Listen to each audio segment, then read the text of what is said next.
नमस्कार, जनशोध न्यूज़ में आपका स्वागत है। मैं प्रदीप तिवारी। तो देश के लोकतंत्र की सबसे मजबूत जो कड़ी है, वह है मतदाता। और मतदाता सूची को अपडेट करने की जो ज़िम्मेदारी है, वो है सरकार की। मगर सरकार ने ये सारी ज़िम्मेदारी बीएलओ यानी बूथ लेवल ऑफिसर पर डालकर इतिश्री कर ली। ये कोई पहला मामला नहीं है जिसमें सरकार ने लोगों के लिए और शासकीय कर्मचारियों के लिए समस्या पैदा की हो। जीएसटी भी एक ऐसा ही मुद्दा है जिस पर सरकार ने लोगों को सीधे सीधे परेशानी में डाल दिया, लोग यानी व्यापारियों को, जिस पर उनके ऊपर लायबिलिटी तय कर दी। अब वो प्रूव करते रहें कि ये सही है या गलत। कई बार इसको प्रूव करने में कर्मचारियों को महीनों लग गए, जिसका भुगतान भी उन्हें अपनी जेब से करना पड़ गया है। कई तरीके की जीएसटी में परेशानियां आज भी व्यापारी वर्ग भोग रहा है। यह नई शुरुआत है एसआईआर की। हालांकि एसआईआर हर साल चलने वाला एक सामान्य सी प्रक्रिया है, जिसमें लोगों के नाम को जोड़ा जाता है, जो मृत हो गए उन्हें घटाया जाता है, या कोई स्थानांतरित हो गया यानी उसका ट्रांसफ़र हो गया कहीं, तो उसे उस पर्टिकुलर पोलिंग बूथ से हटा दिया जाता है और जिस पोलिंग बूथ एरिया में वह गया है वहाँ ऐड कर दिया जाता है। एक सामान्य सी प्रक्रिया है। और भारत देश के जो अ, गंभीर मतदाता हैं वो इसे फॉलो भी करते हैं। जो वहाँ से वो जाते हैं तो वो नाम अपना कटवा भी लेते हैं और नए स्थानों में अपना नाम जुड़वा भी लेते हैं। सामान्य सी प्रक्रिया थी और बहुत आसानी से चल रही थी। मगर अब इसमें सरकार ने एक नया पुट जोड़ दिया है। जो एसआईआर है उसमें 2003 और 4 की मतदाता सूची का जो नंबर है वो आपको चाहिए होगा। मतलब आप 2003 में कहाँ मतदान किए हैं उसकी जानकारी आपको अपडेटेड करवानी है। अब इससे पूरा देश परेशान है। लोगों को जानकारी मिल नहीं रही है, क्योंकि जो लोग स्थायी रूप से किसी एक गांव में किसी एक ज़िले में रह रहे हैं तो उनके लिए तो ये साधारण सी बात है, मगर जो लोग ट्रांसफ़र होते रहे हैं उनके लिए यह एक समस्या का सबब बन गया है। सरकार कहती है कि हमने ऑनलाइन डेटा प्रोवाइड कर दिया है जिसमें आप लिस्ट देख सकते हैं।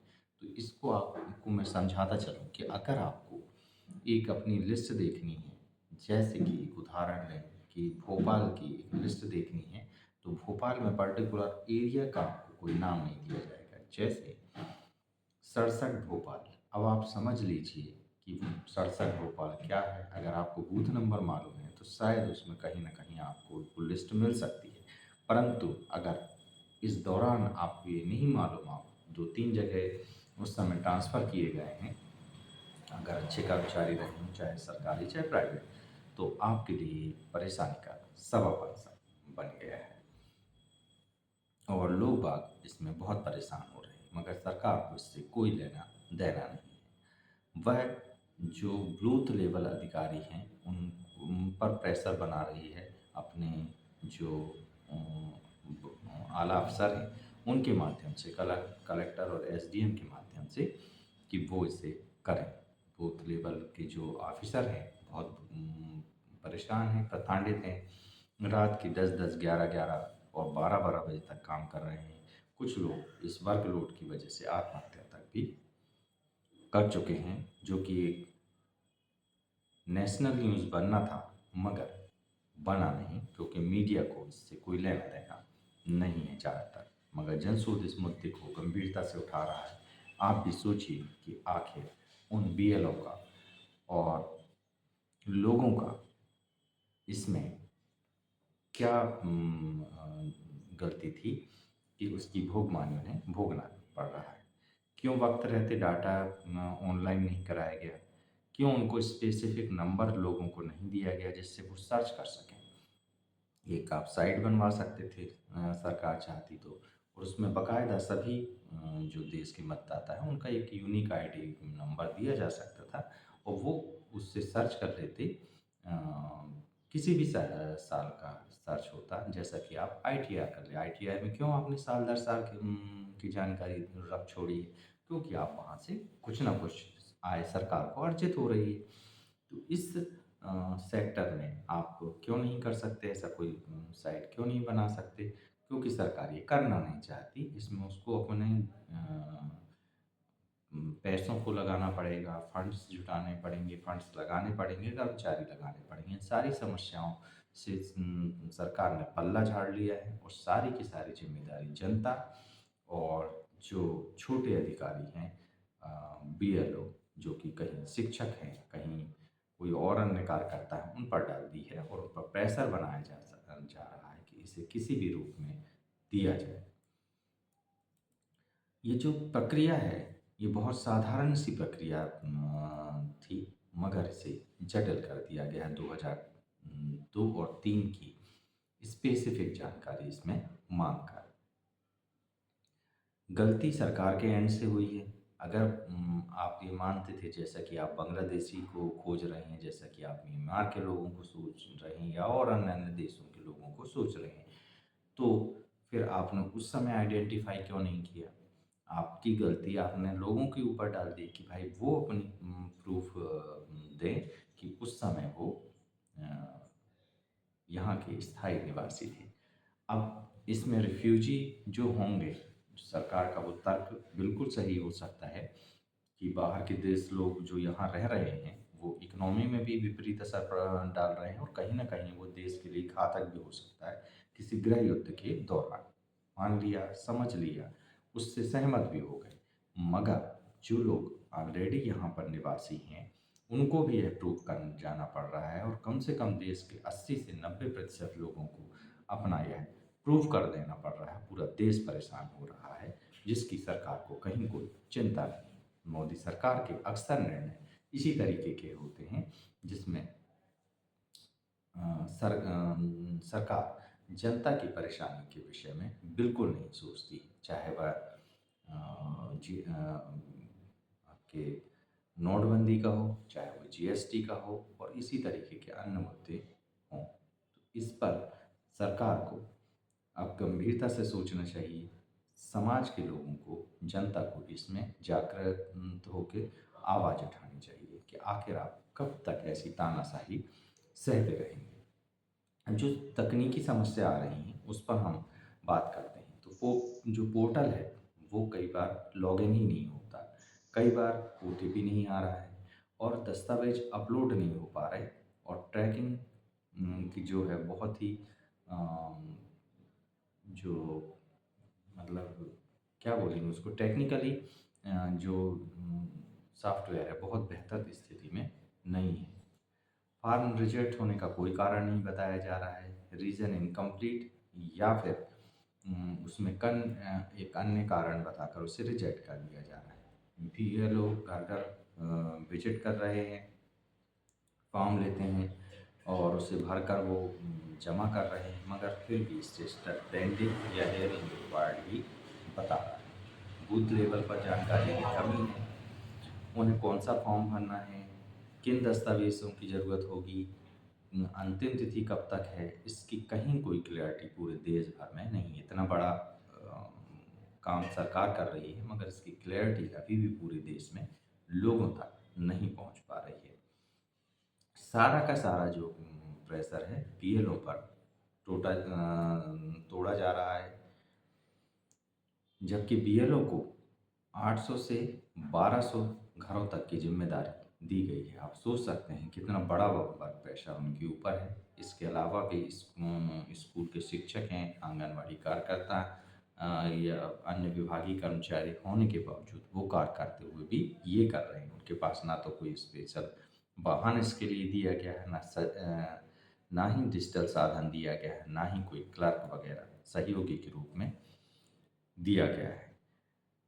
बीएलओ दो तरीके की मार झेल रहे हैं। एक तो सरकार की ओर से जिसे एक प्रकार से अगर हम अपने शब्दों में कहेंगे तो ज़बरदस्ती का प्रेशर बीएलओ पे बनाया जा रहा है।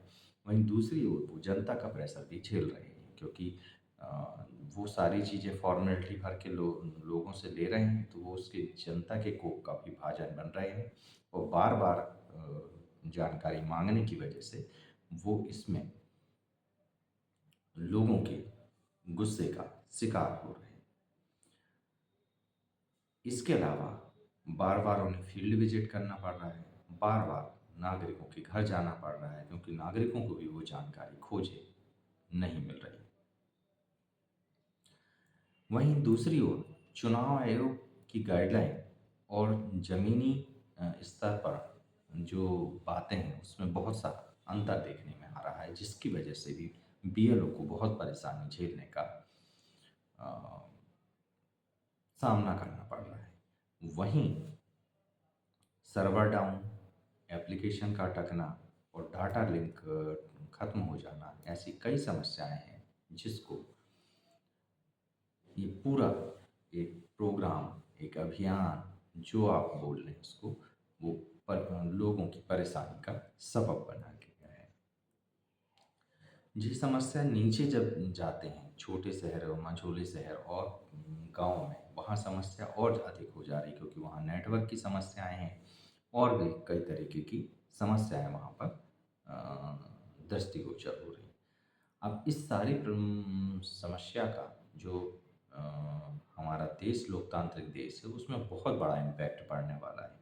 सारे लोग इस जानकारी को जुटा पाएँगे, प्रूव कर पाएँगे, ये संभव नहीं है। तो इतनी जल्दी में तो ये बहुत से लोगों के नाम इससे कटने वाले हैं और आगामी समय में उनको फिर बहुत से डॉक्यूमेंट में और भी अनेक तरीके की समस्या पैदा होने वाली हैं, जैसा कि हम मान के चल रहे हैं कि इसके बाद अगला स्टेप सरकार उस तरीके का लेने वाली है।